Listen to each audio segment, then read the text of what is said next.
तुमच्यासोबत असं कधी झालंय का, रात्री झोपलात आणि सकाळी उठल्या उठल्या खूप भूक लागली आणि जेव्हा भूक लागते ना तेव्हा किचनमध्ये काही सापडत नाही आणि काही संपलेलंच असतं.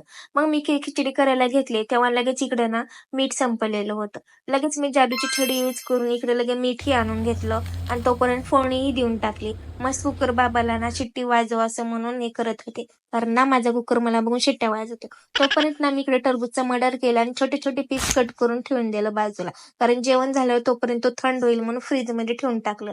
किचन साफ केला आणि माझा कुकर मला शिट्ट्या वाजत होता बघून, म्हणून मी लगेच ना वाढून घेतलं लाजून. वाढून घेतले आणि अचार आणि तूप सोबत खाल्ले. तसंच खाताना मला हा टीव्ही मध्ये तारक मेहता का उलटा चष्मा लागतोच. मग आम्ही इकडे नव्याची साफसफाई काढलं होतं आणि मला काही भेटलं ना की मी अशी नाटकं करत असते.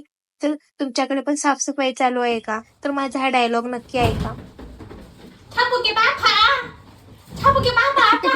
तर माझी इकडे पोस्ट तुम्हाला आवडले का? नक्की सांगा. Thank you for watching. बाय.